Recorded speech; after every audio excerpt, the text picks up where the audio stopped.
5 officers from France's elite tactical police unit have been arrested in connection with the death of a 27-year-old man during July's riots in Marseille.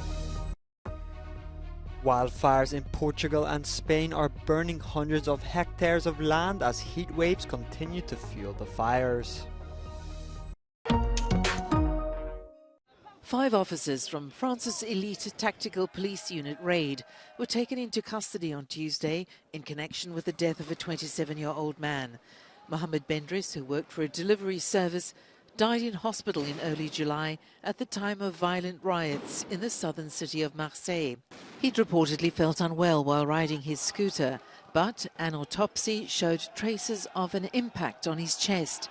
It's believed this could have been caused by a rubber bullet, possibly fired by the police as they struggled to control violent riots in the city. The protests were sparked by the death of a teenage boy who was shot dead by a policeman during a traffic check outside Paris in late June. The 5 officers were detained for questioning in the probe over Bendris' death, and 2 of them were later released.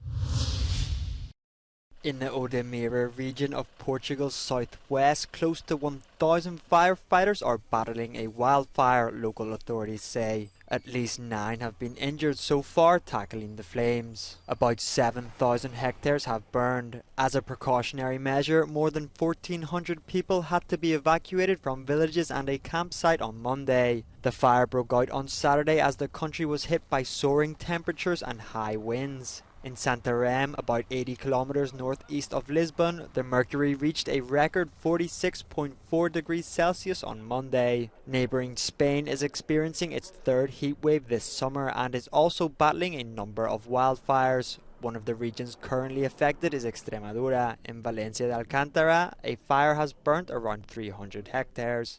Y aquí estamos, hemos alojado a los clientes en un hotel de Valencia de Alcántara. Y aquí estamos preocupados y con la angustia porque tenemos una masa forestal enorme, unos alcornoques centenarios y nos da mucha pena. Por los animales, tenemos vacas y pues eso, preocupa por ello. Estamos intentándolo reunirlas en sitios donde no arde, para eso, para estar más tranquilos del incendio. Spain's AMET weather agency said temperatures will continue to rise until at least Friday. Life is returning to normal in Niger's capital Niamey 2 days after the end of an ultimatum from West African regional group ECOWAS to restore the democratically elected government. But politically, things remain uncertain. The coup leaders have named a new prime minister, but the international community isn't ready to move on. On Tuesday, Brussels stressed that it won't work with what it calls the illegitimate authorities in Niger and is still pushing for diplomacy. One thing is certain, there will be no positive consequences if this military coup is allowed to proceed and be established as a fact on the ground. We still believe that there is a space, there is a room for mediation efforts. ECOWAS is the main actor, the main regional actor in this. Whatever ECOWAS decides will then be implemented. But leaders of the junta in Niger have refused to receive a negotiating mission from the United Nations, ECOWAS and the African Union, citing security concerns. ECOWAS is due to meet on Thursday to discuss next steps. Italy has introduced a one-off 40% windfall tax targeting banks' extra profits from higher interest rates, a move that sent European market shares tumbling. Banks need to pay the levy if their 2022 net interest income exceeds the value of the year before by at least 3%. If activated, it could add 2 to 3 billion euros to government coffers. Italian Prime Minister Giorgia Meloni called for the windfall tax to help ease the pressure on households. She says a series of interest rate hikes from the European Central Bank has seen banks reap the benefits while consumers pay the price. In a post on social media, Meloni praised Parliament for voting in favour of the motion, saying Italy has been waiting 50 years for such a measure. Meanwhile, European shares dropped on Tuesday morning as the market considered Italy's new tax. The reaction led to Italian banks taking a considerable hit too, with UniCredit, Intesa Sanpaolo and Monte dei Paschi, the Siena stocks dipping. At dawn on Tuesday, rescue workers resumed their search for survivors in the rubble of a residential building where at least 7 people were killed the previous day by 2 Russian missiles in Pokrovsk in eastern Ukraine. a region where the Russian army claims to be gaining ground in recent days. The authorities announced 67 people had been injured, including 29 police officers, 7 rescue workers and 2 children. Зараз триває рятувальна операція в Покровську, Донецької області. Після російських ракетних ударів. Ракети «Іскандер» проти звичайних житлових будинків. Всі наші служби працюють на місці. На жаль, є жертви. Russia's defense ministry made no reference to civilian casualties, as it claimed its army had made significant advances while also repelling a dozen assaults by Ukraine's forces. Ukraine announced 22 of its POWs had been freed. Slava Ukraini! Draped in Ukrainian flags, one of the groups said they'd returned from hell. Russia made no mention of a prisoner exchange of its own soldiers.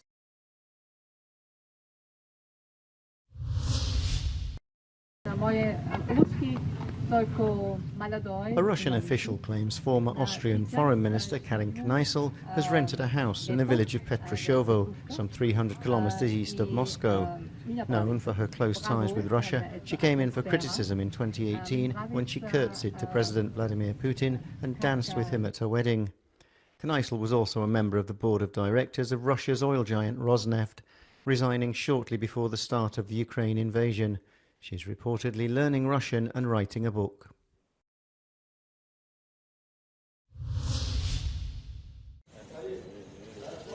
The political leaders of 8 Amazon countries are holding a 2-day summit in an effort to reach agreements aimed at helping preserve the South American rainforest. On the agenda at the event in Belém in northern Brazil are issues that include deforestation, illegal gold mining and environmental violations. Há 14 anos que não nos reuníamos. É a primeira vez que o fazemos aqui no Pará e a primeira vez num contexto de severo agravamento da crise climática. Nunca foi tão urgente retomar e ampliar essa cooperação. Os desafios da nossa era e as oportunidades que surgem demandam ação conjunta. Outside the venue there was a protest by people indigenous to the Amazon region. Some carried signs protesting against capitalism, greenwashing, the oil industry and gold mining, all issues of importance to the people who call the region home. For 9 years, he was the leader of Colombia's largest and most brutal narco-trafficking syndicate, the Gulf Clan. Now the notorious drug kingpin Dario Antonio Usuga, known as Otoniel, has been sentenced to 45 years in prison in the United States. Extradited to the US last year, he pleaded guilty to running a criminal enterprise and drug smuggling in January. He was accused of shipping almost 100,000 kilograms of cocaine into the country. During his sentencing on Tuesday, he apologized for his actions. Former US President Donald Trump on the campaign trail in New Hampshire. A week after being indicted on felony charges for his efforts to overturn the results of the 2020 elections, he said he would continue to talk about the case even as prosecutors sought a protective order to limit the evidence he and his team could share. So this is all about election interference, but that isn't quite good enough. Crooked Joe now wants the thug prosecutor, this deranged guy, to file a court order taking away my First Amendment rights so that I can't speak. So listen to this. We don't want you to speak about the case. The case is a ridiculous case. Federal prosecutors say Trump is seeking to try the case in the media rather in the courtroom. The former president, who's also facing charges in Florida and New York, is gearing up for a possible 4th indictment in Georgia. A 65-year-old woman was seriously injured after a shark bit into her left leg while she was swimming at a New York City beach. The bite removed a chunk of flesh from her thigh. Lifeguards pulled the woman from the water and applied a tourniquet to her leg. She was taken to a nearby hospital in critical but stable condition. The bite appeared to be the most serious shark attack in New York waters in recent decades, although shark sightings and minor bites have become more frequent in the waters around the city.